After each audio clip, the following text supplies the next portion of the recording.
दोस्तों नमस्कार, मैं सुबोध कुमार। आप देख रहे हैं खबर नेशनल टाइम्स। दिल्ली की सीएम रेखा गुप्ता के बंगले को लेकर बड़ी खबर सामने आ रही है। दिल्ली की सीएम रेखा गुप्ता के बंगले का 60 लाख का टेंडर रद्द हो गया है। लोग बसपा सुप्रीमो मायावती पर टिप्पणी किया करते थे, उन्हें दौलत की बेटी बताते थे। लेकिन आज के इस दौर में देखिए, मोदी जी का मोदी महल बनकर तैयार हो गया, केजरीवाल का शीश महल बन गया, और वहीं अखिलेश यादव की बात की जाए तो उनका भी पीडीए महल बनकर तैयार हो गया। लेकिन बहन जी का क्या?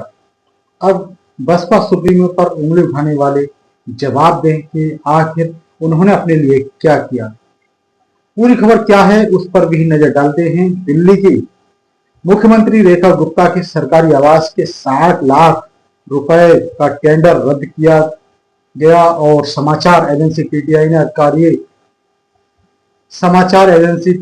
अधिकारियों के हवाले से बताया कि राजधानी के लोक निर्माण विभाग ने 9 जुलाई को दिल्ली सरकार को सूचित किया कि रेखा गुप्ता के आवास के नवीनीकरण का टेंडर प्रशासनिक कारणों से रद्द कर दिया गया है। इस बंगले में 14 एसी, 9 लाख के टीवी और 6 लाख की लाइटिंग लगाई जानी थी। यह टेंडर बिजली के काम के लिए था, जिसमें 14 एयर कंडीशनर, 9 लाख रुपए की टीवी और 6 लाख रुपए की अतिरिक्त लाइट फिटिंग लगाना शामिल था। मुख्यमंत्री को लोक निर्माण विभाग द्वारा राज निवास मार्ग पर 2 बंगले आवंटित किए गए थे, एक उनके आवास के लिए और दूसरा कैंप कार्यालय के। उन्होंने पिछले हफ्ते अपने कैंप कार्यालय का उद्घाटन किया। रेखा गुप्ता ने केजरीवाल वाले बंगले में रहने से इनकार कर दिया था। बता दें कि रेखा गुप्ता को मुख्यमंत्री पद की शपथ लेने के लगभग 100 दिन बाद जून में दिल्ली के सिविल लाइंस इलाके में राज निवास मार्ग पर एक आधिकारिक बंगला आवंटित किया गया था। रेखा गुप्ता ने उसी इलाके में 6 फ्लैट स्टाफ रोड पर पूर्व मुख्यमंत्री और आम आदमी पार्टी प्रमुख अरविंद केजरीवाल के बंगले में रहने से इनकार कर दिया था। भाजपा द्वारा केजरीवाल पर इसके नवीनीकरण पर जरूरत से ज्यादा खर्च करने का आरोप लगाने के बाद यह बंगला राजनीतिक मुद्दा बन गया था। भाजपा ने चुनाव प्रचार के दौरान इस घर को शीश महल करार दिया था। उन्होंने बताया था कि ये केजरीवाल का शीश महल बन रहा है। बंगले के टेंडर के बाद आम आदमी पार्टी ने जमकर निशाना साधा है। बता दें कि नवभारत टाइम्स की वेबसाइट पर जैसे ही सीएम रेखा गुप्ता के बंगले के रेनोवेशन पर करोड़ों के खर्च की बात सामने आई तो आम आदमी पार्टी ने रेखा गुप्ता को घेरना शुरू कर दिया था। केजरीवाल और आम आदमी पार्टी ने अपने एक्स हैंडल पर साझा कर रेखा गुप्ता के महल को माया महल करार दिया गया।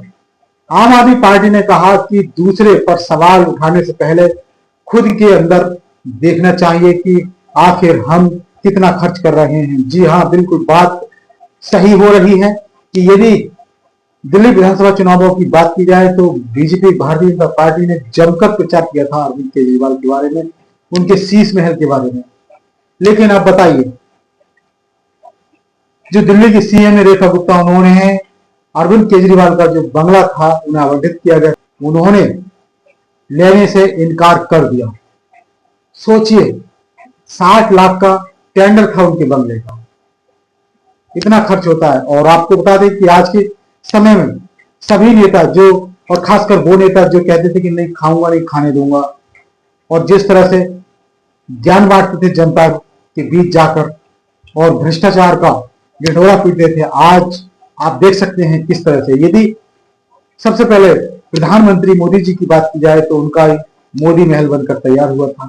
वहीं अरविंद केजरीवाल जी की बात की जाए, जब उनकी सरकार शासन था तो उनके लिए भी शीश महल के नाम से बंगला था। और वहीं अब अखिलेश यादव की बात की जाए तो उन्होंने भी पीडीए महल बनाकर तैयार कर लिया। लेकिन लोग मायावती पर उंगली उठाते थे, मायावती पर बोलते थे कि ये पैसे लेती हैं, पैसे लेकर लोगों को टिकट देती हैं और दौलत की बेटी है, दौलत माया महल के अंदर आराम फरमाती है, सो आराम की जिंदगी देती है। तो अब बताइए, आज उन पर सवाल उठाने वाले जवाब दे कि आखिर अब दौलत किसके पास है, दौलत का पुजारी कौन बनकर बैठा है।